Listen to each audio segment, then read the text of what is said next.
नमस्कार प्यारे भाई और बहनों। हम हैं पूर्व जन्म की कहानियों के कथावाचक, past life regression expert, life and leadership coach Hitesh Chhabra. प्यारे दोस्तों, हमारे आज के इस वीडियो के अंदर हम एक विवाहित महिला की पूर्व जन्म की कहानी आप सभी के सामने प्रस्तुत करने जा रहे हैं। एक ऐसी महिला की कहानी जो कि पिछले 15 वर्षों से अपने पति से सेपरेटेड हैं, अलग रह रही हैं।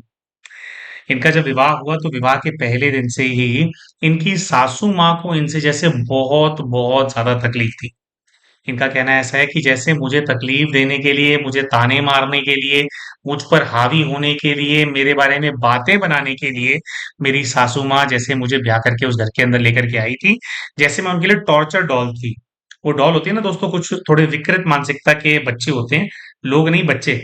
डॉल होएगी तो उसके सर उतार करके साइड में रख देंगे, हाथ तोड़ करके पैर की जगह लगा देंगे, पैर तोड़ करके सर की जगह लगा देंगे। कह रहे हैं कि जैसे मेरी सास बस ये मेरे साथ कर नहीं पा रही थी, लेकिन उनकी आंखों में मुझे नजर आता था कि जैसे जितना संभव हो सके और जितने तरीके से संभव हो सके उतने तरीके से जैसे वो मुझे टॉर्चर करना चाहती थी।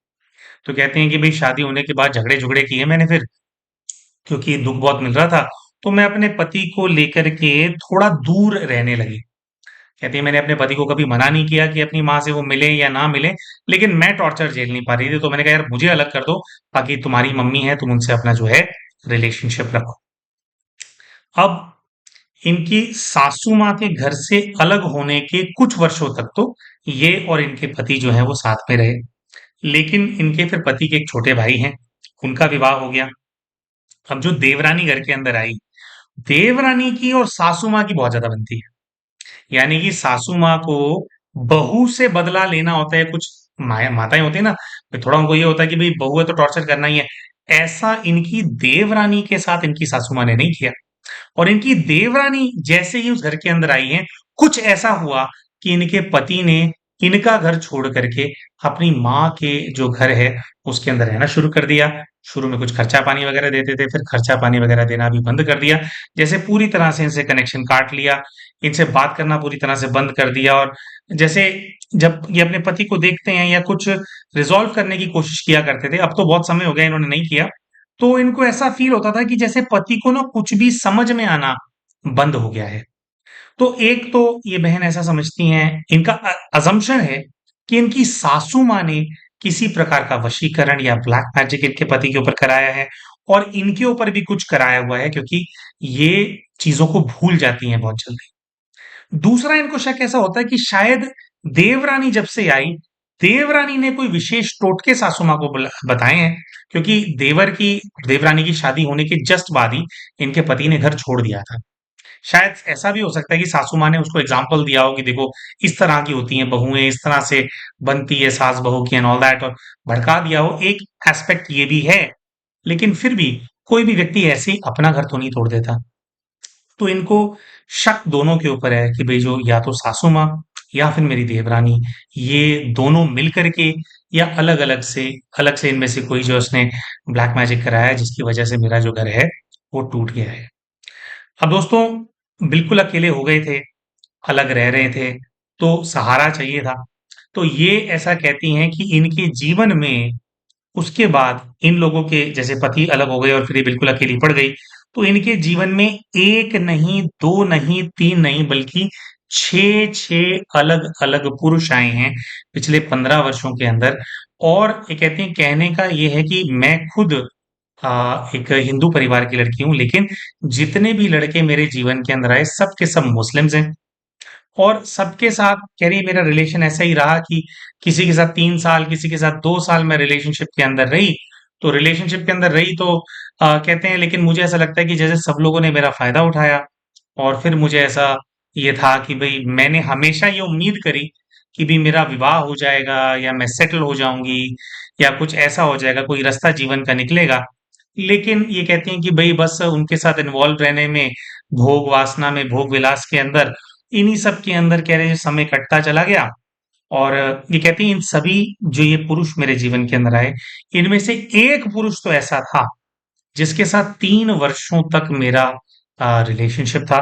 कह रहे उसने तो मुझे बहुत ही ज्यादा एक्सप्लॉइट किया, पैसे वैसे भी लेता था मुझसे, उसके साथ-साथ कह रहे हैं कि उसने मेरे वीडियोज़ वग़ैरह ऐसा कुछ बना लिया था और फिर पता नहीं उसको क्या जोश था, कह रहे हैं वो गली-मोहल्ले के अंदर लोगों को जैसे मेरे वीडियोज़ दिखा देता था और सबको बताता था कि भी ये तो जैसे भी मैंने इसको अपने अंडर ले रखा है और भई ये इसके साथ मेरा रिलेशन है।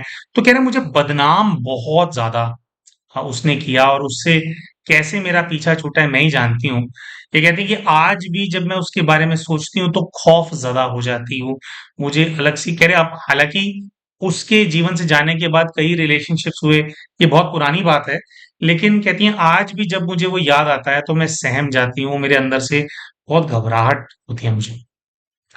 और इसी प्रकार से एक दूसरा रिलेशनशिप इनके जीवन में रहा जो कि वहाँ पे भी ब्रेकअप हो गया इनका, कुछ ऐसा है कि अब लोग ये लोग साथ नहीं हैं। 1 साल तक एक दूसरा लड़का था जिसके साथ ये रिलेशनशिप में रहे थे। लेकिन ये कहते हैं ये उसके साथ मुझे बहुत सेफ एंड सिक्योर फील होता था। उसकी उम्र शायद इनसे कुछ कम थी। ये कहते हैं कि आज भी जब भी मैं उसके बारे में सोचती हूँ ना, मुझे ऐसा लगता है कि उसके बारे में सोच करके ही जैसे मेरी हीलिंग हो जाती है। हाँ, अरे वो भी मतलब मुस्लिम लड़का है और छोटा था शायद उसकी फिर कहीं और शादी होनी थी तो हमारा वर्कआउट नहीं हो पाया। लेकिन ये कहते हैं कि एक तो मैं उसके साथ खुश बहुत थी, दूसरा जब भी उसके बारे में सोचती हूँ मुझे ऐसा लगता है कि मैं हील हो जाती हूँ, बड़ा रिलैक्स और बड़ा काम और कंपोज़्ड मैं अपने अंदर जो है अपने आप को महसूस करती हूँ। तो अ, और इसके अलावा और 3-4 रिलेशनशिप्स भी इनके रहे।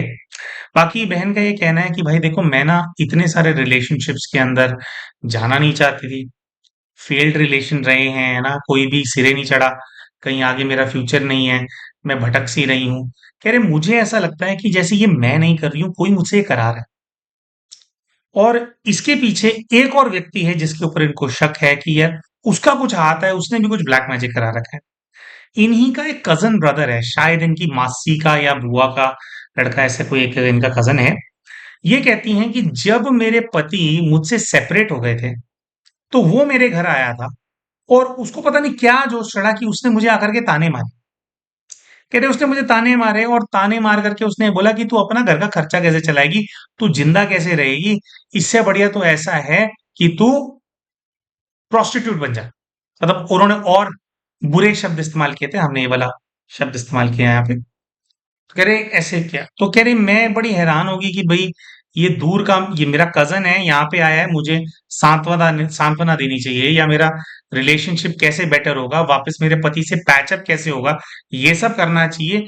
ये यहाँ पे आकर के दुहाइयाँ दे रहा है कि भई तूने हमारा नाम खराब कर दिया, ये कर दिया, अब तू ये वाली बन जा, तू तो ऐसे जा कर के बैठ जा, है ना? तो कह रही ये वाली एडवाइस वो करने लगा और कहते कि भैया जब ये वो बोल करके गया ना पता नहीं क्या मेरे ऊपर असर हो गया। कह रहे मैंने एक काम तो मैंने नहीं किया, लेकिन इतने सारे रिलेशनशिप्स में आना और हर कोई मुझे फिजिकली अब्यूज कर रहा है, एक्सप्लॉइट कर रहा है, मेरी जिंदगी तो जैसे वैसी सी हो गई। मैं उन लोगों के आसरे भी थी, है ना, खर्चा पानी हर चीज के लिए। कह रहे वैसी सी होगी तो क्या वो कुछ करके चला गया? क्या उसकी बात मेरे दिमाग में बैठ गई? और ये बार-बार बोल रही थी कि मैं इन रिलेशनशिप्स में रहना नहीं चाहती, मतलब मैं नहीं जाना चाहती थी इन रिलेशनशिप्स में। मुझे ऐसा लग रहा था कि जैसे कोई मुझे धकेल रहा है इस दलदल के अंदर। कोई कुछ ऐसा है जो कि नहीं चाहता कि मैं खुद अपने पैरों पे खड़े हूँ और मैं इस चीज़ के अंदर फँसी हूँ। तो दोस्तों, अपने पास्ट लाइफ रिग्रेशन के माध्यम से 6-6 रिलेशनशिप्स के अंदर ये क्यों आए? क्यों सारे वो रिलेशनशिप्स अनसक्सेसफुल थे? इनसे इनका क्या कार्मिक अकाउंट था? ये सब कुछ ये जानना चाहते थे। इन 6 रिलेशन में से एक दहशत पैदा करने वाला रिलेशन क्यों है? और एक लड़के से इतनी हीलिंग क्यों महसूस होती है? ये भी ये जानना चाहते थे। इनके पति ने जो इनको छोड़ा, फिर कभी वापस मुड़ कर के नहीं देखा। जिसका बहुत बड़ा कारण ये अपनी सास को मानते हैं। तो सास से, इनके पति से, इनके पूर्व के जीवन का क्या कार्मिक अकाउंट है? देवरानी से भी कोई कार्मिक अकाउंट है क्या? और वो कज़न को क्या आफ़त मच गई थी, कज़न को क्या मौत आ गई थी, जो वो घर आया और उसने आकर के सारी बकवास करी। तो ये सब कुछ ये अपने पास्ट लाइफ रिग्रेशन के माध्यम से जानना चाहते थे और दोस्तों अपने पास्ट लाइफ रिग्रेशन के माध्यम से अभी अपने सभी प्रश्नों के जो उत्तर हैं, ये बहन प्राप्त कर पाई। तो प्यारे भाइयों और बहनों, इन्होंने अपने पूर्व के जीवन में क्या देखा, इसके बारे में भी आप सभी को हम बताएंगे। लेकिन उससे पहले हम शाउट आउट देना चाहते हैं हमारे चैनल के उन सभी व्यूअर्स को जिन्होंने अभी रिसेंटली हमारे चैनल को एज अ मेंबर ज्वाइन किया है। दोस्तों, यूट्यूब के ऊपर इनके यूजर आईडीज हैं Jiyan 3643, Suman Bishnoi 4765, happy Singh 0108, Munita Maurya, Ritu Rani 5598, Ankur Sharma 1872, superman dash JW 9BQ और करण रेमो 8737। दोस्तों, ये कुछ ऐसे भाई बहनों के यूजर आईडीज हैं जिन्होंने अभी रिसेंटली हमारे चैनल की मेंबरशिप के लिए ऑप्ट किया है। अगर आप भी हमारे चैनल के मेंबर बनना चाहते हैं और हमारे चैनल के मेंबर्स के लिए जो एक्सक्लूसिव ग्रुप PLR के सेशंस हम कंडक्ट करते हैं या दूसरे हिप्नोथेरेपी के हम सेशंस कंडक्ट करते हैं, अगर आप उनका लाभ उठाना चाहते हैं तो हमारे इस वीडियो के नीचे आपको एक ज्वाइन बटन नजर आ रहा होगा, उसका इस्तेमाल करके आप भी चैनल की मेंबरशिप के लिए ऑप्ट कर सकते हैं। हीलिंग सर्कल के अंदर ज्वाइन करने वाले भाई बहनों को महीने में एक ग्रुप PLR अटेंड करने को मिलता है, और जो भाई बहन हीलिंग सर्कल प्लस के अंदर ज्वाइन करते हैं उनको हर महीने 2 ग्रुप PLR के सेशंस और दूसरे 3 से 4 अदर हिप्नोथेरेपी के माध्यम से किए जाने वाले हीलिंग के सेशंस का लाभ उठाने को मिलता है। तो जैसे कि हमने कहा कि अगर आप चैनल की मेंबरशिप के लिए ऑप्ट करना चाहते हैं तो हमारे इस वीडियो के नीचे आपको एक ज्वाइन बटन नजर आ रहा होगा, उसका इस्तेमाल करके आप भी चैनल के मेंबर बन सकते हैं। तो आइए दोस्तों, हम बात करते हैं कि जब ये अपने पूर्व के जीवन में जाती हैं तो पहला जो जीवन इनके सामने आता है वो कैसा होता है। अपने आप को एक महिला के रूप में ही देखते हैं। लगभग 30-32 वर्ष की आयु की महिला है जिसने अपने गले में एक माला पहनी हुई है जो कि कॉइन्स की यानी सिक्कों की बनी हुई माला है। अपने आप को पहाड़ों के बीच में खड़ा हुआ महसूस करती हैं और ऐसा बोलती हैं कि जैसे ये लद्दाख है और मैं लद्दाखी कन्या हूँ। लद्दाख के लोग जिस प्रकार के उनके जो ट्रेडिशनल क्लोथ्स होते हैं, कह रही वैसा है मैंने कपड़े पहने हुए हैं। और जीवन में बहुत ज्यादा खुशी महसूस कर रहे होते हैं, बहुत ज्यादा फ्रीडम महसूस कर रहे होते हैं, बहुत ज्यादा खुलापन जीवन के अंदर महसूस होता है। पहले तो जैसे पहाड़ों में होते हैं तो पहाड़ों के जिस एरिया में होते हैं वहीं पर ही इनका एक मिट्टी का बना हुआ घर है, झोपड़ा टाइप है। उसके अंदर प्रवेश करते हैं तो इनको दिखाई देता है कि एक बड़ा सा वरांडा है और उसको लग करके केवल एक कमरा यानी एक झोपड़ा टाइप थोड़ा सा खुला है वो बना हुआ है। वरांडे के अंदर एक खाट बिछी हुई है। खाट के ऊपर एक पुरुष बैठा हुआ है जो कि लगभग 35 वर्ष की आयु के। घर के अंदर प्रवेश करते हैं तो एक बहुत लंबी चौड़ी हट्टी कट्टी महिला इनको दिखाई देती है जो कि बहुत ही गोरी है और बहुत ही बूढ़ी भी है। अपने पूर्व के जीवन की सास को देख रहे होते हैं। अपने बारे में बताते हैं कि मैं भी बहुत ज्यादा गोरी हूँ। मतलब यहाँ पे शायद लोग कुछ ज्यादा ही गोरे होते हैं, ऐसा ये बताते हैं। घर के अंदर 2 बच्चे भी नज़र आते हैं, एक 7 साल की बेटी नज़र आती है, एक थोड़ा उससे बड़ी आयु का एक पुत्र भी इनको नज़र आता है। हँसता-खेलता, खुशी खुशी से भरा हुआ परिवार नज़र आता है। तो सबको आइडेंटिफ़ाई करने के लिए कहा जाता है कि भई देखो इनसे किसकी फीलिंग आती है, कौन लगता है। तो इनकी जो सास है और इनके जो दोनों बच्चे हैं, उनको ये अभी के जीवन में आइडेंटिफ़ाई नहीं कर पाते हैं, वो सोल्स इनकी अभी की लाइफ में एग्ज़िस्ट नहीं करती हैं। लेकिन जो खाट पे बैठा हुआ पुरुष है, जो कि जैसे ये 32 साल के हैं, वो लगभग 35 वर्ष की आयु का है, वो इनको देख कर के स्माइल पास कर रहे हैं, उनको देखते हैं तो वो हँस रहे हैं। और जैसे किसी को कोई प्रॉब्लम नहीं है इस चीज़ से, सास भी बहुत अच्छी है, थोड़ी न्यूट्रल टाइप है, कम बोलती है, लेकिन जैसे वो खुश है कि उसका बेटा और उसकी बहू आपस में बहुत खुश है। तो जो खाट पे बैठा हुआ पुरुष होता है, उसको जब देखने के लिए कहा जाता है, तो इनको अभी जो लास्ट इनका रिलेशनशिप था, जिस लड़के के बारे में इन्होंने बताया था कि भई उसको जब मैं याद करती हूँ, हालाँकि अब वो मेरे जीवन के अंदर नहीं है क्योंकि शायद उसका कहीं और विवाह हो गया है, लेकिन जब भी उसको याद करती हूँ तो मुझे हीलिंग सी महसूस होती है, बहुत ज़्यादा मैं खुशी से भर जाती हूँ। उसको ये अपने पूर्व के जीवन के पति के रूप में देखती हैं। वो पति जो कि इनको बहुत-बहुत प्रेम करता था बहुत अच्छा इन लोगों का रिलेशन था। इस वाली लाइफ के अंदर कोई अनहोनी हो गई थी या कोई कॉम्प्लिकेशन हुआ। दोस्तों, इस चीज को एक्सप्लोर करने का काफी प्रयास किया गया, लेकिन कुछ भी ऐसा निकल करके नहीं आता। एक नॉर्मल सी थी लाइफ के अंदर। धीरे धीरे बच्चे बड़े होते चले गए, सासू माँ गुजर गए, अब पति पत्नी बुजुर्ग होते चले गए, और फिर आगे जा करके जैसे नेचुरली लोगों की डेथ हो गई, है ना। तो रेगुलर एक फैमिली, मतलब गरीबी है उस जीवन के अंदर, बहुत ज्यादा कोई संसाधन नहीं है, लेकिन जीवन में बहुत खुलापन है, जीवन में बहुत आजादी है, और पूरे परिवार के मतलब आपस में इन सबका प्रेम बहुत ज्यादा है। तो ये ही चीज बस पहले जीवन में इनको नजर आती है, जिससे कि ये वाली बात समझ में आ जाती है बस कि वो जो एक इनके प्रेम प्रसंग में रहे, जिस व्यक्ति से इनको बहुत ज्यादा हीलिंग महसूस होती है, वो इसलिए है क्योंकि वो पूर्व के जीवन के वो पति हैं जिनके साथ पूरा जीवन इन्होंने सुख से बिताया, खुशी से बिताया, प्रेम से बिताया। तो वो जो पूरे जीवन की जो स्मृतियां हैं, जो दोनों के बीच का कनेक्शन है, हम ऐसा समझते हैं कि वो इमर्ज हो जाता होगा। तो जीवन की जो खुशी होती है वो भी इंसान को हील करती है, गम होता है तो इंसान को वो बीमार करता है, और खुशी होती है वो इंसान को स्वस्थ बनाती है, मानसिक तौर से भी, शारीरिक तौर से भी, एनर्जी के लेवल पे भी आपको अच्छा फील कराती है।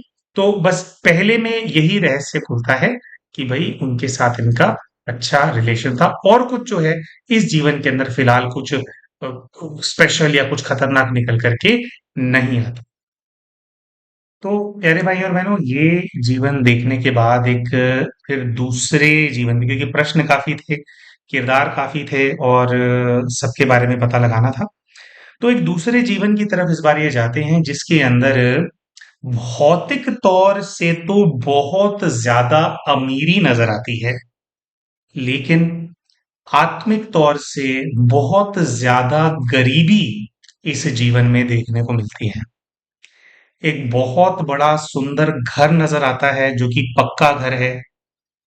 घर के अंदर फर्नीचर भी है, पुराने जमाने का फर्नीचर है, पलंग है, ड्रेसिंग टेबल भी है, और भी कई सारे जैसे होते हैं, जैसे प्रॉपर कि उस जमाने का अच्छा खासा खर्चा किया हुआ घर, ऐसा फीलिंग आती है।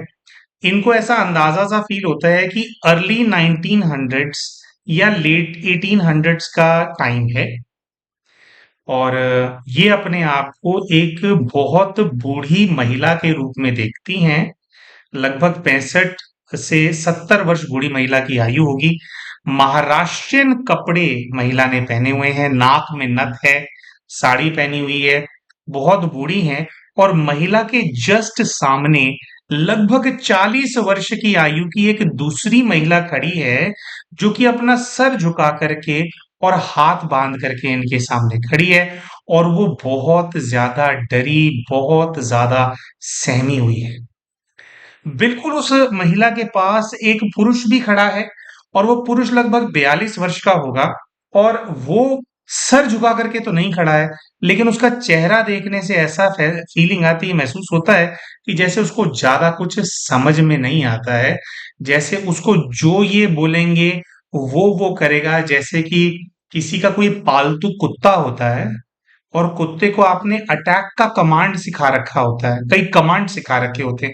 एक डॉग होता है, आ, वो पूरी लैंग्वेज नहीं समझता, लेकिन कई लोग ऐसे खूंखार डॉग्स को पालते हैं कि उसको कुछ उसको इंस्ट्रक्शन दी होते हैं कि इस चीज का मतलब ये, जैसे अटैक, अटैक बोला तो वो जाकर के काट लेगा, है ना, सामने वाले व्यक्ति को उधेड़ देगा। उसको बोला सिट, तो बैठ जाएगा। तो पूरी बात उसको समझ में नहीं आती है, लेकिन कुछ शब्दों के ऊपर उनको ट्रेन कर दिया जाता है। ऐसा ही ट्रेंड आदमी, इंसान का बच्चा सामने जो है नजर आ रहा है। और तो ये समझने का प्रयास किया जाता है कौन है, तो ऐसा समझ में आता है कि सामने जो खड़ी है वो इनकी बहू है, और उसके साथ जो खड़ा है वो इनका बेटा है। बहू इसलिए डरी सहमी हुई है क्योंकि उसको बात बात पे बहुत ज्यादा मारती हैं ये। पिछले 20 वर्षों से बहू इनसे पिट रही है, और न केवल वो खुद मारती हैं, लेकिन अपने पूर्व के जीवन में जो इनका बेटा है उसको ऐसे डॉग की तरह इन्होंने ट्रेन किया हुआ है कि उसको बोलेंगी छू, तो छू बोलते ही वो अपनी पत्नी के ऊपर हावी हो जाता है, और जैसे उसके साथ भी वो भी मारपीट करता है।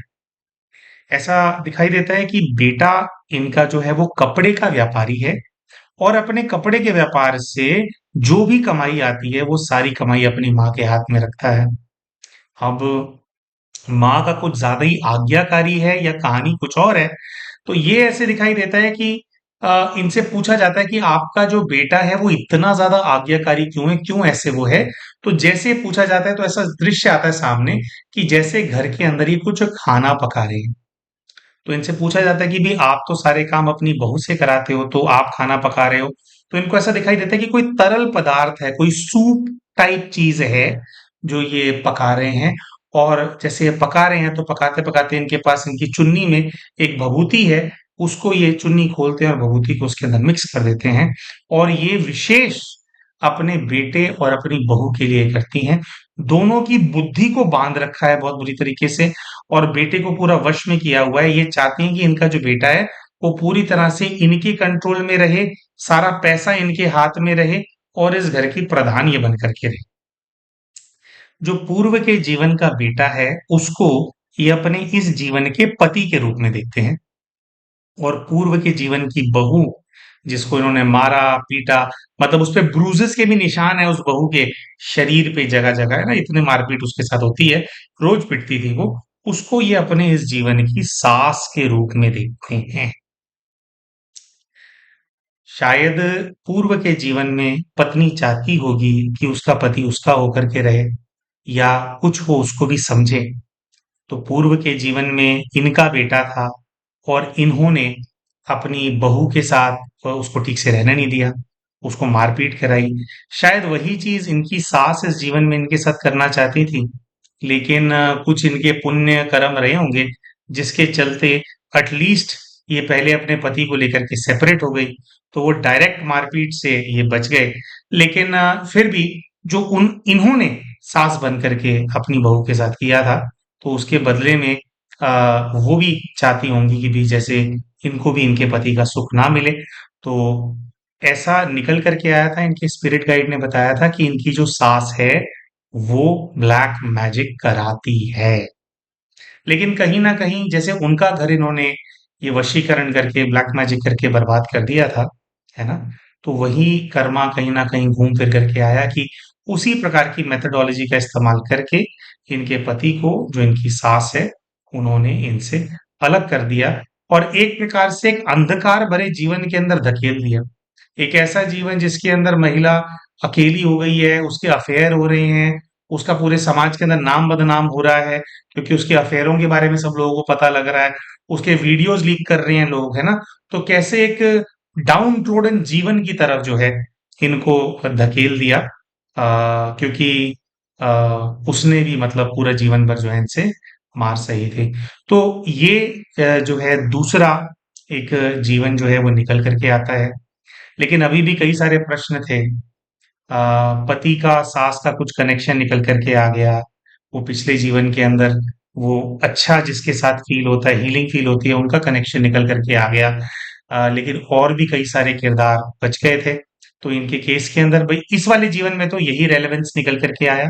फिर और जीवन में भेजा तो फिर और जैसे कार्मिक अकाउंट खुलते चले गए और क्या क्या हुआ वो खुलता चला गया। बस ये वाला जो जीवन है दोस्तों, इसमें ये देखने को मिलता है हमारे को, जैसे इससे पिछला जीवन था उसके अंदर सुख सुविधाएं नहीं थी, केवल एक कमरे का झोपड़ा था, घर भी नहीं, लेकिन दिलों में एक दूसरे के प्रति प्रेम था, अच्छी भावना थी, तो जीवन स्वर्ग था। ये वाला जो जीवन देखने में आया, इसके अंदर देखो कितना धन धान्य है, कितनी संपदा है, बड़ा घर है, बड़ा बच्चा, बड़ा कपड़े का व्यापारी है, लेकिन दिल तंग है, नफरत से, ईगो से जीवन भरा हुआ है कि मैं, जैसे मुझे रूल करना है, इस ऑब्सेशन से भरा हुआ है, अहंकार से जीवन भरा हुआ है। तो सब कुछ होते हुए भी जीवन अपने लिए भी नर्क है और दूसरों के लिए भी नर्क है। कभी कभी हमारे को लगता है कि भी ऐसे लोग बहुत सुखी हैं, अभी इनके पास सब कुछ कंट्रोल में है, लेकिन कंट्रोल में होने से इंसान सुखी नहीं हो जाता। जो दूसरों का बुरा करने वाले इंसान होते हैं, ऐसी भावना रखने वाले इंसान होते हैं, वो भी अपने अंदर हर वक्त क्या कुढ़ते रहते हैं, जलते रहते हैं और नेगेटिव भावनाओं के अंदर कैदी होते हैं। हाँ, तो ये दूसरा जीवन था। इसके बाद फिर और एक्सप्लोर किया तो और भी कई सारे जीवन जो है वो सामने आए। तो फिर दोस्तों और इतना बुरा क्यों इनके जीवन के अंदर हुआ एक्सप्लोर करने के लिए, और जैसे एक और जीवन के अंदर ये जाते हैं पूर्व के जीवन के, दोस्तों जैसे जैसे इनके पूर्व के जीवन की परतें खुलती चली जा रही थी, वैसे वैसे एक नए लेवल ऑफ डार्कनेस सामने आता चला जा रहा था ना। कैसे एक इंसान पूरा जीवन भर खुद को बहुत बेचारा समझता है, इंसान समझता है कि भाई भाई मैं इतनी सारी चीजों के अंदर फंसा हुआ हूँ या फंसी हुई हूँ। लेकिन जैसे जैसे परतें हटती चली जा रही थी, वैसे वैसे जैसे और दबी हुई डार्कनेस और दबा हुआ इविल इनके अंदर का, इस केस के अंदर जैसे सामने आता चला जा रहा था। तो ये फिर जो तीसरा पूर्व का जीवन, अच्छा दोस्तों बताना चाहेंगे आपको कि एग्जैक्ट टाइमलाइंस कौन सा पहले है कौन सा बाद में, ये चीज एस्टैब्लिश नहीं हो पाई। बस जीवन इमर्ज हो जाते थे और उस जीवन में क्या पार्ट प्ले हुआ, क्या किया, वो सब सामने आता था। तो इस बार जिस जीवन को ये अनुभव करते हैं उसमें ये अपने आप को लगभग 45 वर्ष की आयु के पुरुष के रूप में देखते हैं, जो कि जैसलमेर का रहने वाला है, जिसके पास लगभग 5 से 6 ऊंट हैं, ऊंट, कैमल्स। और उसका ना पत्थर ढोने का काम है, मतलब ऊंटों पे एक स्थान से पत्थर ढोए जाते हैं, उनको वो दूसरे स्थान तक पहुंचाता है। मध्यम वर्गीय परिवार है, ना गरीब है ना अमीर है। लेकिन जिस जमाने की ये बात है, वहां पर पत्थर ढोने का कार्य उस जमाने के अंदर काफी चलन में था, अच्छा था। और इनके पास 6 ऊंट होना, मतलब 5-6 ऊंट होना, एक मतलब जैसे वो भी एक तरह से जैसे संपत्ति होती है इंसान की, तो उसको लेकर के एक स्थान से दूसरे स्थान ये जाते हैं। फिर ऐसा दृश्य आता है कि भई अपना जैसे बिज़नेस का अपना काम करके आ गए हैं और ये कहीं पर आकर के रुके हैं। कहीं पर आकर के रुके हैं तो एक खाट है, जिस खाट पे एक छोटी-सी बच्ची बैठी हुई है। बच्ची मतलब जैसे 17-18 वर्ष की आयु की कोई कन्या होगी, 17, 18, 20 वर्ष की आयु की कन्या एक वहाँ पे बैठी। और ऐसा इनको दिखाई देता है कि जैसे बिल्कुल उसके खाट के पास जाकर के बैठ गए हैं, खाट पे बैठ गए हैं, और उसको देख करके बहुत ही कुटिल इनके चेहरे पर स्माइल है। उसको देख करके बड़े ऐसे जैसे अजीब सा हंस रहे हैं, और वो जो लड़की है इनसे बहुत ज्यादा घबरा रही है। धीरे धीरे इनको ऐसा नजर आता है कि जैसे उसके साथ ये बदतमीजी कर रहे हैं, उसके कपड़े खींच रहे हैं जगह जगह से। और इनसे पूछा जाता है कि कौन है ये, कैसे है, तो ये बताते हैं कि भी ये गरीब घर की लड़की है, इसको हम खरीद करके लाए हैं। हम खरीद करके लाए हैं जब बोलते हैं, तो इनके और भी कुछ ऐसे दोस्त जो कि इनके ऊंटों को मैनेज करते हैं, या शायद वो भी ऊंटों के ये पत्थर ढोने वाले व्यापारी हैं। तो ये 3-4 कुछ लोग हैं जिन्होंने मिल करके इस लड़की को खरीदा है, और जैसे उसके साथ ये गलत काम कर रहे हैं। आ, थोड़ा सा ये पूछा जाता है कहाँ से खरीदा, कैसे, तो इनको दृश्य ऐसा इमर्ज होता है कि वो जो लड़की है, जिस घर में उस कन्या का जन्म हुआ, वहां पर उसकी एक माँ है जिसकी कुछ खास चलती नहीं है, एक भाई है जो कि जुआरी है और दारूबाज है, और वो ये कह रहा है इसको ले जाओ ले जाओ ले जाओ, और जो जो पैसा है वो मुझे पकड़ा दो। इनके हाथ से जैसे पोटली पकड़ रहा है वो पैसे जिसके अंदर भरे हुए हैं, जो भी चलती होगी मुद्रा उस टाइम पे। तो वो बड़ा ही वो कर रहा है और वो धकेल रहा है अपनी बहन को, तो अपनी बहन को ही जैसे इनको वो बेच देता है। अब वो लोग तो आइडेंटिफाई नहीं हो पाते कि इस जीवन के अंदर कौन है, लेकिन ये होता है कि हाँ भाई लड़की को जैसे बेच दिया उसी के घर वालों ने। जो कन्या है वो अपने घर में भी बहुत पिटती थी, और मतलब कोई उसकी वैल्यू नहीं थी, भाई बहुत लालची था, बेच दिया। और बेचने के बाद क्या है कि कुछ ऐसा है कि ये लोग जब ऐसे ट्रैवल करते हैं तो पूरे टाइम इस प्रकार से कन्याओं को खरीद लेते हैं। इनको पता है कहाँ से गरीब लड़कियां मिल जाती हैं। और जैसे एक लंबा ट्रैवल होता है ना, पुराने जमाने में क्या होता था कि निकले तो फिर एक लंबे ट्रैवल, तो पूरे ट्रैवल में कन्या को अपने साथ रखते हैं और सब मिलकर के उसका शोषण करते हैं। तो मानसिक तौर से वो लड़की जो है बहुत बहुत दुखी है, शारीरिक तौर से भी उसको जैसे उन्होंने बहुत पीड़ा दी है। और कुछ ऐसा होता है कि फिर जैसे पूरी तरह से जैसे उसको यूज करके कई महीनों तक, उसके बाद जैसे वो जीने में नहीं है, मरने में नहीं है, आधा उसका दिमाग हो गया है ना, खाने पीने को ठीक से नहीं देते हैं, जैसे मतलब पूरा बस उसको यूज करते हैं, और फिर जैसे उसको कहीं ये छोड़ के चले जाते हैं कि भी जितना हमने यूज करना था हमने यूज कर लिया। अब ये जो कन्या है दोस्तों, जब इसको देखते हैं तो इनको वही वाला लड़का नजर आता है इस जीवन में, जो कि 3 वर्षों तक इनके साथ रिलेशनशिप में रहा, जिसने इनको बहुत ज्यादा हरास किया, जिसने इनके वीडियोस वगैरह बना लिए थे, और वीडियो बना लेने के बाद इनके अभी के जो पति हैं, हालांकि पति पत्नी सेपरेटेड थे, उसको भी दिखाया, बताया कि भी कैसे ये मेरे साथ रिलेशनशिप में है। पूरे मोहल्ले के अंदर इनको बदनाम किया, जितना वो बदनाम कर सकता था उसने बदनाम किया। तो वही लड़का, वो कन्या थी जिसका अपने पूर्व के जीवन में इन्होंने शोषण किया।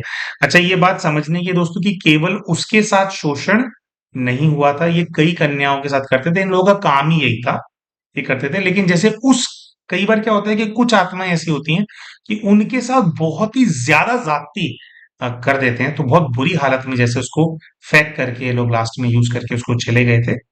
तो वो ही फिर वापस जैसे बदला लेने के लिए इनके जीवन के अंदर आए। अच्छा, ये जो जीवन है इसके अंदर केवल यहीं पर इनके अंदर की डार्कनेस, मतलब उसका अंत नहीं होता है, क्योंकि कुछ और दृश्य भी सामने आता है। ऐसा आता है कि अपने बिजनेस ट्रिप से ये अपने घर वापस आ गए। घर के अंदर आते हैं तो दो बच्चे दौड़ करके इनके पास आते हैं, एक बेटा एक बेटी, दोनों छोटे छोटे हैं। घर के अंदर एक पत्नी है, जिसने चूड़ियां पहनी हुई हैं, मांग टीका लगाया हुआ है। घर के अंदर माता पिता भी हैं, एक छोटा कुंवारा भाई भी है। और इनको ऐसा नजर आता है कि भाई रिलेशन ठीक ठाक है सब लोगों से, और ये ठीक ठाक कमाते हैं, तो न्यूट्रल है मतलब रिलेशनशिप। लेकिन इनके घर वाले किसी बात से बहुत ज्यादा नाराज। और अपेरेंटली दोस्तों, जो इनके पूर्व के जीवन की पत्नी है, इनके पूर्व के जीवन की माँ है, और पूर्व के जीवन के जो पिता हैं, उन तीनों को जब ये देखते हैं तो इनको ऐसा आभास होता है कि इनके इस जीवन में जो 6 अलग अलग लड़के आए, उनमें से 3 लड़के, मतलब जिन्हों अलग अलग लड़कों ने इनके साथ आए, रिलेशन बनाए, किसी ने शादी नहीं करी, है ना, एक प्रकार से शोषण किया, यूज एंड थ्रो किया, है ना, यूज किया और थ्रो कर दिया, फिर कि बस मन भर गया तो फिर अलग हो गए, और फिर दूसरा वाला जीवन के अंदर आ जाता था। तो पिछले जीवन की इनकी अपनी पत्नी, अपनी माँ और अपने पिता ने इस जीवन में उन 3 लड़कों के रूप में आकर के इनका जैसे शोषण किया। तो ऐसा क्यों हुआ, ऐसा क्यों किया भाई? अब ये वाला जो लाइव देख रहे थे, इसके अंदर 4 लोग वो दिखाई देंगे जिन्होंने शोषण किया। एक तो वो जिसने 3 साल करके वीडियोस वगैरह बनाई। अब इन तीनों ने वीडियोस नहीं बनाई, बदनाम नहीं किया, लेकिन बहुत ज्यादा जैसे इनको मानसिक त्रास मिला ना, दिल तोड़ा इनका, यूज किया।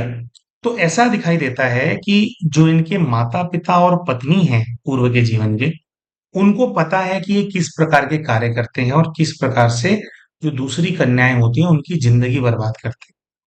तो जब भी ये घर आते थे, इनकी खबरें पहुंच गई होती थी इनके घरों में, तो इनके घर वाले जो हैं इस बात को लेकर के बहुत ज्यादा कलेश करते थे इनसे कि भाई आप इतना ज्यादा वो मत करो, हाय लगेगी, क्यों गरीब बच्चियों के साथ आप ऐसा कर रहे हो, ये ठीक नहीं है। लेकिन कुछ ऐसा है कि ये ना बहुत पुराना जमाना, और इस जमाने के अंदर कानून व्यवस्था नहीं है, मतलब कोई खास कोई जो व्यक्ति जो करना चाहे मतलब जैसे कर लेता है, कोई कुछ किसी को कुछ पकड़ता नहीं है, कोई ज्यादा पूछ नहीं है। और इनको भी है कि अपने ही घर का बेटा है ना, माँ बाप सोचते हैं कि अपना ही बेटा है, तो वो बेचारे बहुत कोशिश कर रहे हैं कि ये समझ जाए और गलत काम करना बंद कर दे। लेकिन इनकी जो पर्सनालिटी है वो ऐसी है, as if he is twisted in the head.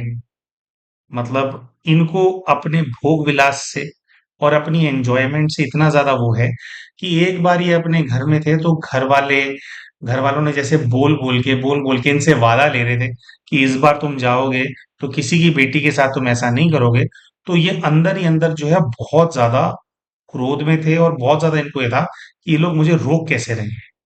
तो ये बाजार जाकर के कुछ ऐसा होता है कि कोई नशीला पदार्थ, या तो कोई जड़ी बूटी तोड़ लाते हैं जो कि नशीली है, या कोई नशीला पदार्थ खरीद करके लाते हैं। और जब घर में सब लोग भोजन कर रहे होते हैं तो अपने ये माता पिता पत्नी, इनके भोजन के अंदर वो नशीला पदार्थ ही मिला देते हैं। नशीला पदार्थ मिलाने के बाद ऐसा दृश्य सामने आता है कि एक एक करके रस्सी से उन तीनों को ये पेड़ से टांग देते हैं। यानी कि अपनी माँ, अपने पिता, अपनी पत्नी की हत्या कर देते हैं क्योंकि इनको गंदा काम करने से वो लोग रोक रहे थे और ये बहुत ज्यादा इरिटेट हो गए थे। और फिर बात कुछ इस प्रकार से फैला दी जाती है कि भाई इन लोगों ने आत्महत्या कर ली है या कोई उनको मार गया है और इनका इस बात से कुछ लेना देना। तो इनसे पूछा जाता है कि भाई किसी को पता नहीं लगा कि भाई आपने ही मारा होगा। तो ये कहते हैं कि भाई ऐसा है कि पुराना जमाना है, कोई किसी से ऐसे कोई मतलब नहीं रखता है। मेरे घर के लोग हैं, मैंने अगर मार भी दिए तो लोगों को अंदर से हो सकता है पता भी हो, लेकिन मेरे को तो किसी ने नहीं बोला। जो मैंने बोला लोगों ने मान लिया। तो अपनी भोग वासना के की तृप्ति करने के लिए, गलत काम करने के लिए अपने माता पिता और पत्नी की हत्या इन्होंने कर। शायद जब किसी का शोषण होता है तो क्या उस इंसान पर बीतती है, उसी चीज को रियलाइज कराने के लिए इन तीनों ने ये इनके जीवन के अंदर आए और इनको वो चीज रियलाइज करी। दोस्तों, हमारी वीडियो से हम ये बिल्कुल भी बोलना नहीं चाह रहे हैं कि अगर किसी व्यक्ति के साथ कुछ गलत हो रहा है तो वो ठीक हो रहा है। देखिए, गलत तो किसी के साथ भी नहीं होना चाहिए, ना इनके माध्यम से, ना इन्हें उनके साथ गलत करना चाहिए था। और फिर जो हो गया, घूम फिर करके कुछ ऐसा होना चाहिए था कि भाई कि अब इनके साथ गलत ना हो, कि कहीं तो वो चीज रुके, है ना। तो कोई भी इसके अंदर ये बात नहीं है कि भाई हुआ तो ठीक हुआ। यहाँ जब हम ये वीडियोस बनाते हैं तो इससे मैसेज केवल ये है प्यारे भाई और बहनों, कि जो हो गया वो तो अब हो गया और चीजें हमारे सामने भी आती हैं, लेकिन आज हम क्या कर्म करते हैं उसके ऊपर हमारे को बहुत बहुत ध्यान देना बहुत जरूरी है। देखिए, जब इनका ये वाला जीवन था तो इनसे पूछा कि आपकी मृत्यु कैसे हुई, तो उनको दिखाई दिया कि मैं तो पूरा बूढ़ा होकर के मरा था। उनको मार मूर दिया था, पर मैं तो बूढ़ा होकर मरा था। और इनसे पूछा था कि भी कोई रिग्रेट था आपके मन में उस टाइम पे, तो इन्होंने बताया कि नहीं, कोई रिग्रेट रिमोर्स कुछ नहीं था। ठीक है, मार दिए मार दिए। और कह रहे मैं तो ये अपना ये जो करता रहा पूरी जिंदगी भर ना, मतलब मैं जो चीज एंजॉय करता था वो करता रहा। और इससे दूसरा वाला जो जीवन था जिसमें ये अपनी बहू को बहुत प्रताड़ित करते थे, बेटे को वशीकरण में करके रखा हुआ था, उसके अंदर भी कोई रिमोर्स कोई रिग्रेट जो है इनका सामने जो है वो, मतलब इनके ऐसा कोई वो नहीं आया था। तो ठीक है, इनकी जो यात्रा रही वो यात्रा रही, है ना। अब हम ऐसा समझते हैं कि इनके जीवन में इतना दुख आया है, इतना दर्द आया है, तो उससे अब शिक्षा लेंगे और आगे का क्या कर्म करना है उसके अंदर, है ना। इतना अकल्याण हो गया गलती से, तो कल्याण अब कैसे कर सकते हैं उसके बारे में मैं समझता हूँ कि बहन जरूर सोचेंगे। तो इन वीडियो से हम लोगों को भी ये शिक्षा लेनी है कि हम जो कर्म करते हैं, अब उस जीवन के अंदर तो पूरे बूढ़े होकर के मरे, अपना फिर भी अपना गंदा काम करते रहे, तो रियलाइज नहीं हुआ होगा कि भाई कि जो मैंने किया वो वापस घूम करके मेरे पास आएगा। बहुत बार ऐसा होता है कि अब जैसे इन्होंने महिलाओं के साथ वो चीज की थी, है ना। कई बार भाई बहन हमसे पूछते हैं कि भैया सेम जीवन के अंदर ही क्यों नहीं मिल जाता। अब एक महिला के साथ जब शोषण होता है ना, इस तरह की वो चीज होती है, ये तो इंसान तभी रियलाइज कर पाएगा ना जब खुद फिर महिला की बॉडी इनको मिलेगी, है ना। तो कई बार ऐसा होता है कि ऐसी वो परिस्थितियां या वो चीजों का वैसा समीकरण ही नहीं बैठ पाता कि जो पेन आप सामने वाले को दे रहे हो उस पेन को आप खुद भी अनुभव कर पाओ, है ना। और कई जन्म होते हैं कि ऐसे निकल जाते हैं, फिर वो कई जन्मों का अक्यूमुलेट होकर के कभी कभी किसी जन्म में मिलता है। तो दोस्तों, हमारे को हम क्या कर्म करते हैं, क्या हम आगे वो करते हैं, ये बहुत बहुत हमारे को सोच करके करना चाहिए। आज नहीं तो कल जो कुछ हमने किया है, जो ब्रह्मांड में हमने छोड़ा है, जिन आत्माओं के साथ हमने गलत किया है, वो घूम फिर करके कोई ना कोई रूप लेकर के वापस हमारे सामने जरूर आती है। अब चलते हैं दोस्तों इनके आखिरी पूर्व के जीवन की तरफ जो इनको नजर आया। अब 6 लड़के इनके जीवन के अंदर आए थे, 5 का पता लग गया कि क्या है, कार्मिक अकाउंट, पति का, सास का, सबका पता लग गया, लेकिन एक और लड़का इनके जीवन में था।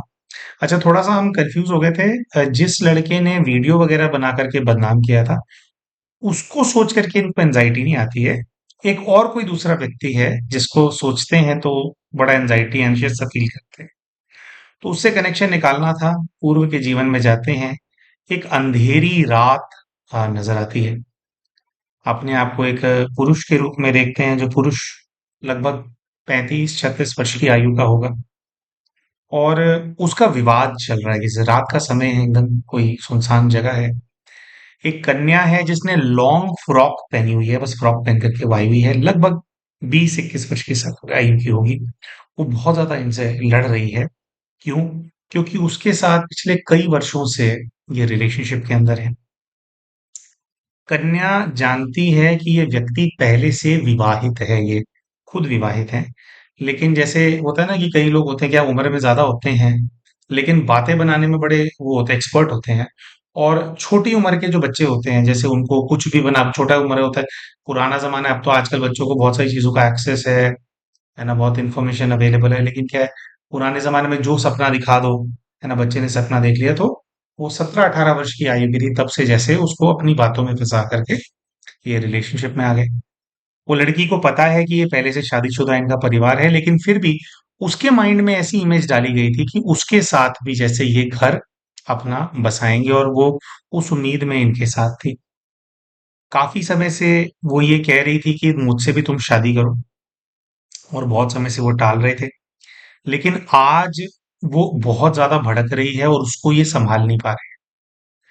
दृश्य में ऐसा दिखाई देता है कि कन्या अपनी बातें सुनाने में बिजी है, लेकिन इनका फोकस कन्या की बातों पे ना होकर के पीछे एक बहुत पुराना कुआं है जो कि सूख चुका है। इनका पूरा ध्यान उस कुएं के अंदर। और जैसे तैसे करके, जैसे ये इतने ज्यादा परेशान हो गए, ये उसको उस कुएं के पास लेकर के जाते हैं। और वो जैसे बिल्कुल अंधकूप सा होता है, और उसको ऐसा दिखाते हैं कि भी तुम यहाँ बैठ जाओ, मैं जो है तुम्हारे को जैसे उसको एक्सप्लेन कर मैं समझाता हूँ कि कैसे होगा। और वो बहुत ज्यादा जैसे गुस्सा कर रही थी, तो ये जैसे वो करते हैं कि भी मैं तुम्हारे पैर पकड़ता हूँ, तुम इतना शोर मत मचाओ। जैसे ही वो कन्या शांत होती है कि अब ये कुछ बोलेगा, तो उसके पैर पकड़ करके जैसे ही उसको उलट देते हैं, और वो उस सूखे कुएं के अंदर, एक जैसे गहरे गड्ढे के अंदर, गर्त के अंदर वो जाती है, गिरती है, और नीचे जैसे बहुत गहरा कुआं होता है तो नीचे क्या पत्थर होते हैं, सब कुछ होता है, तो उसमें गिरती है, और गिर करके जैसे एकदम से एक ही चीख निकलती है उसकी। और उसके बाद जैसे गहरा सन्नाटा छा जाता है। फिर वो जो कीड़ों की टर टर टर टर टर की आवाज होती है, एक चीख निकलती है, और उसके बाद बस वो कीड़ों की आवाज इनको सुनाई देती है, जैसे वो गिरते ही वो शांत, और उसकी हत्या करके जैसे आ जाते हैं। और ये वाला जो जीवन होता है, इसके अंदर भी जैसे कुछ ऐसा होता है कि किसी को पता नहीं लगता कि वो जो कन्या है उसकी लाश मिलती है, लेकिन इन्होंने उसको मारा था, ऐसा पता नहीं चलता। शायद इनकी जो पत्नी है, उसको पता था कि इनका कुछ ऐसा अफेयर है, और ये अपनी पत्नी को घर में कन्विंस कर रहे थे कि भाई मैं I take care of her. और अपनी पत्नी को इन्होंने शायद बताया है कि भई ऐसे-ऐसे मुझे करना पड़ा है। तो पत्नी को तो यही साइ ऑफ रिलीफ है कि भई अब मेरा पति सिर्फ मेरा होकर के रहेगा। वो चुड़ैल जैसे मेरे पति के पीछे पड़ गई थी।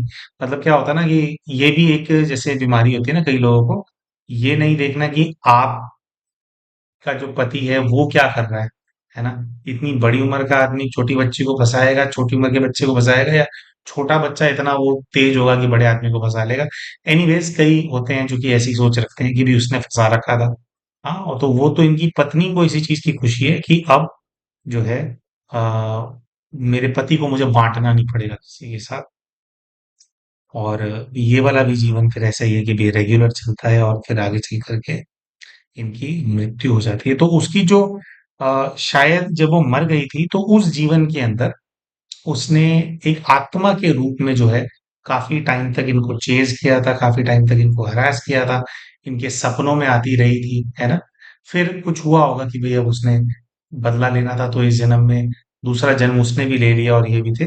तो कहीं न कहीं जैसे एनर्जी के रूप में उसने काफ़ी इनको डिस्टर्ब किया था उस लाइफ के अंदर।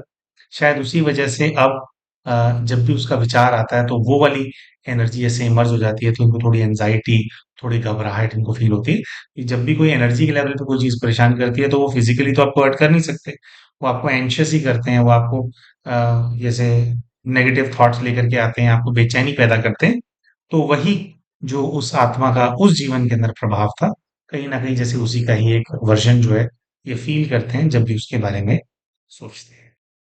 इसके बाद फाइनली दोस्तों, इनके जो स्पिरिट गाइड हैं, उनके पास इनको भेजा जाता है। समझने का प्रयास किया जाता है कि भाई जो ब्लैक मैजिक वाला वो है, तो गाइड क्लैरिटी देते हैं कि तुम्हारी सास, तुम्हारी देवरानी, तुम्हारी वो मासी का लड़का, तुम्हारा कजन, सब लोगों ने तुम पे समय समय पर ब्लैक मैजिक किया है। सास ने क्यों किया, उसकी क्लैरिटी हमारे को मिल गई थी। देवरानी क्यों करती है, उससे कोई अलग से कार्मिक अकाउंट सामने नहीं आया। रहा होगा, लेकिन ऐसे इसमें एक्सप्लोर नहीं कर पाए, बहुत सारी लाइफ से और समय बहुत निकल गया था। लेकिन कुछ ऐसा है कि जो देवरानी है और इनकी सास है वो एक दूसरे की सहयोगी आत्माएं हैं, है ना। तो जैसे जस्ट टू सपोर्ट द सास, देवरानी भी कराती रहती हैं।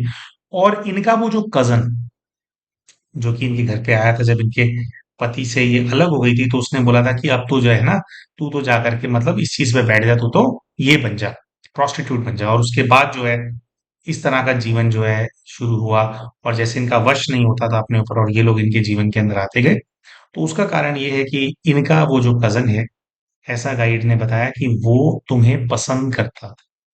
मासी का लड़का है, कुछ परिवार होते हैं उसमें क्या है, मासी के बच्चों में आपस में विवाह हो जाता है।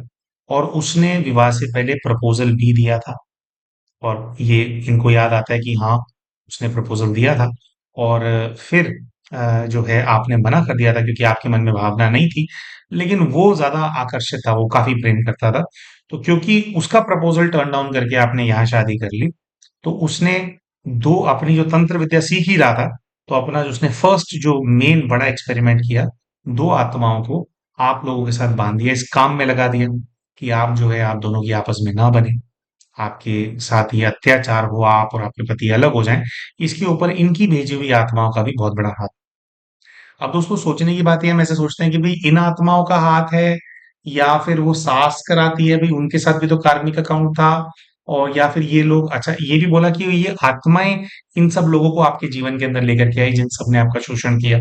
लेकिन हमने देखा इनके साथ भी अलग से कार्मिक अकाउंट है। तो होता क्या है दोस्तों कि कई सारे लेवल पे हमारे कार्मिक अकाउंट्स होते हैं। और जब हमें हमारे कर्मों का फल मिलना होता है ना, तो जैसे सारी शक्तियां अपने लेवल पे वो काम करती हैं। अब ये जो 6 लोग जिन्होंने आकर के शोषण किया, वो आना चाहते हैं, लेकिन जैसे एक परिस्थिति नहीं बन रही, तो इनके द्वारा भेजी हुई आत्माएं उन लोगों को इनके जीवन में लेकर के आती है, जैसे उन लोगों को इनके जीवन में लेकर के आई जिन्होंने इनको दुख देना था, जैसे वो पकड़ पकड़ करके एक प्रकार से जैसे इनके जीवन में इनको लेकर के आए।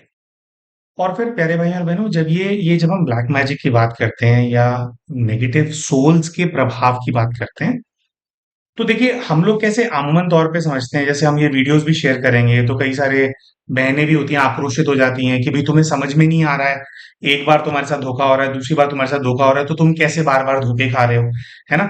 इस तरह से भी भाई जैसे हमारे मन में भी भावना आती है कि भाई इतना हो रहा है, अभी तो तुम शोषिता होने क्यों दे रहे हो, या फिर किसी ने इतना गलत किया तो तुमने कंप्लेंट क्यों नहीं करी, या तुमने कुछ एक्शन तुम्हारे को लेना चाहिए था, बदनाम तो उसने कर ही दिया था, है ना, उसको सबक सिखाना चाहिए था। लेकिन जब ये इविल सोल्स का, एंटिटीज का प्रभाव होता है, तो आपकी बुद्धि को ऐसा बांध देते हैं कि आपको क्या करना चाहिए समझ में नहीं आता, है ना।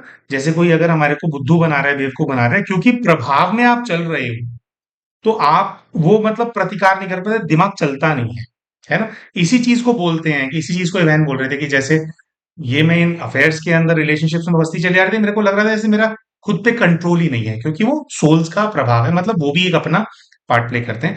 अब इन सोल से क्या कार्मिक अकाउंट है पूर्व के जीवन का, या जो इनका ये कजन है, इनको प्रेम करता था, प्रेम करने के बावजूद भी उसने ऐसा जो ऐसे ये कर दिया, इनके ऊपर कर दिया, इसका अलग से तो कनेक्शन निकल करके नहीं आया। लेकिन एक चीज जो हमें टच हो रही थी, या हम इसको अज्यूम कर रहे हैं एक प्रकार से, इनकी वो जो ऊंट वाली लाइफ थी जिसके अंदर ये पत्थर ढोते थे, उसके अंदर एक लड़की के साथ बहुत इन्होंने गलत किया, है ना।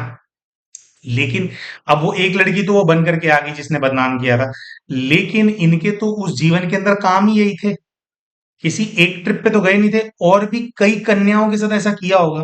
वो चीज पीएलआर में निकल करके नहीं आई सामने, क्योंकि पीएलआर में क्या एक पोर्शन निकल करके आता है आपकी लाइफ का। लेकिन एक पर्सनैलिटी तो यही थी ना कि अलग अलग लड़कियों को खरीदना और उनके साथ ये करना।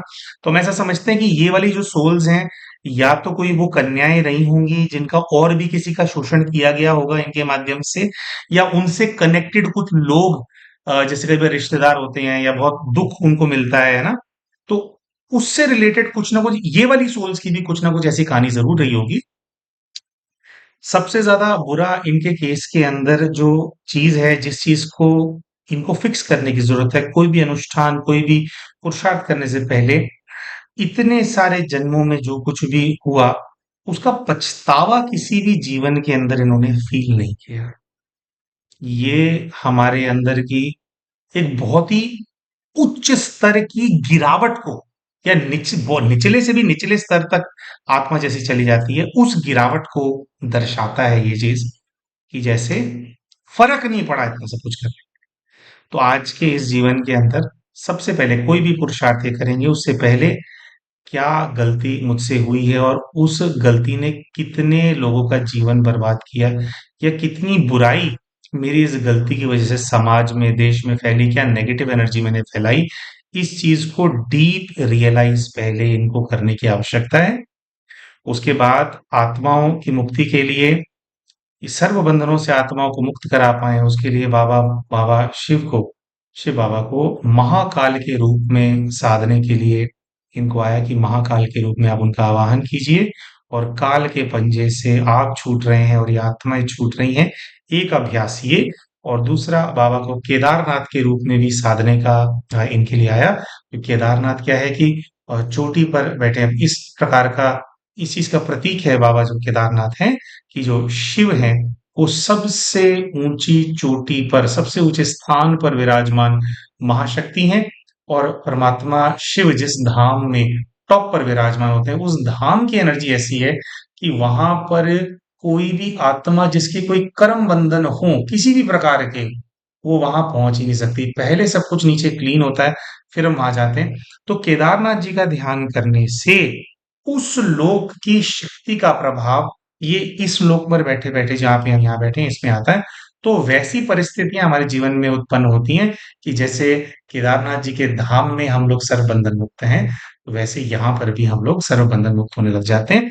उनका ध्यान किया जाता है और अपने आसपास की सभी आत्माओं को परम धाम में, शांति धाम में जो है विजुलाइज किया जाता है, तो सबके बंधन छूटते चले जाते हैं। ठीक है, हल्की होती चली जाती हैं आत्माएं। तो ये दो रूपों में बाबा को साधना है, ऐसा इनके लिए आया था इंस्ट्रक्शन। लेकिन जैसे कि हमने कहा, पहले वो जो रिमोर्स नहीं है, जो रिग्रेट नहीं है, पहले उसको, उसकी भावना को पैदा करेंगे, और उसकी भावना के साथ कि मुझसे इतनी बड़ी गलती हुई, ये ठीक नहीं है, उनको मैंने बहुत तकलीफ दी, इस जोन में जाकर के फिर क्षमा योग करना, फिर महाकाल बाबा का योग करना, केदारनाथ बाबा का योग करना, तो ही ये चीज जो है काम करेगी। दोस्तों, हम आशा करते हैं कि जो वीडियो हमने बनाया है, इससे आपको कुछ शिक्षा मिली होगी। और शिक्षा मिली होगी तो क्या शिक्षा मिली, अपने कमेंट्स करके हमारे को ज़रूर बताएं। वीडियो अभी तक मतलब अगर वीडियो पसंद आया तो लाइक ज़रूर करें। वैसे वीडियो में तो क्या है, दुख और परेशानियां हैं जिसके बारे में हम बात करते हैं, लेकिन इसका जो मैसेज है, इसकी जो लर्निंग, अगर वो आपको पसंद आई हो तो लाइक इसको ज़रूर करें।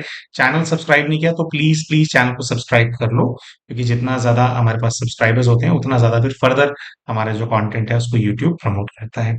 तो मिलते हैं आप सभी के साथ हमारे अगले वीडियो के अंदर। तब तक के लिए नमस्कार मेरे भाई।